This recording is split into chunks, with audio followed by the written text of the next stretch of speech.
Hi, this is Ray Paulick with the Triple Crown News Minute for Friday, March 27, Florida Derby Eve. This edition is presented by Kentucky Equine Research, the world leaders in equine nutrition.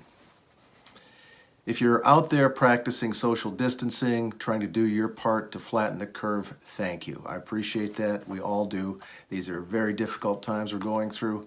But thankfully, we have horse racing to keep us preoccupied.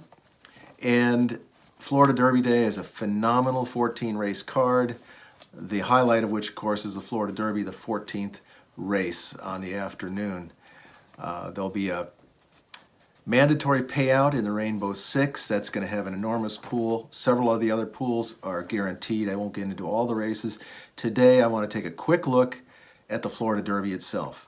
It's going to be a 12-horse field, but I think the race really comes down to the top 4 horses. Tiz the Law is the 6-5 favorite, and deservedly so, off of his victory in the Holy Bull Stakes. The second choice in the race is Ete Indien, who was second to Tiz the Law, then came back with a wire-to-wire victory under Florent Geroux in the Fountain of Youth from the outside post that day, or from the far outside, and he's out there again. He's going to have to really show speed from the outside to get the kind of position he needs in this race. Then we've got the third choice is Independence Hall, who was second to Sol Volante in the Sam F. Davis Stakes. Sol Volante came back to run a good second in the Tampa Bay Derby. And then finally, Gouverneur Morris. This is a horse that was impressive last year, came back with an allowance victory at Tampa Bay Downs earlier this year, and he goes for Todd Pletcher. Let's take a quick look at the last race by Tiz the Law, who had some difficulty going down the backstretch. He got boxed in a little bit. Manny Franco took him out of there, as you can see here, and went outside of horses and ran down the front runner, Ete Indien, in that race. I thought that was an impressive performance. It showed that he's tractable. He's got more than one speed. He's a very handy horse for Franco, and he's clearly the horse to beat in here, because if things set up as it is on paper, and they don't run the races on paper, but if things set up, you're going to have Ete Indien and Independence Hall probably battling on the front end. Now, the horse that I like a little bit here is Independence Hall.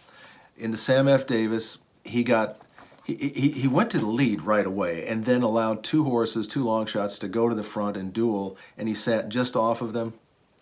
A lot of times you might say, this is the perfect kind of trip to sit just behind dueling leaders, but they were flying. They were going really fast. He clearly wanted to take off down the backstretch.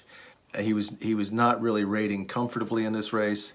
Took the lead on the turn, but was run down by Sol Volante. Didn't really have much fight in him in the final 16th of a mile.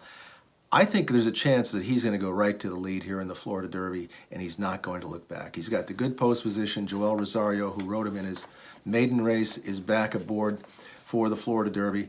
And I think Independence Hall will be the one to catch here, because I don't think Ete Indien is going to be able to do this twice in a row from the outside post. That's a very difficult post position to overcome in the Florida Derby.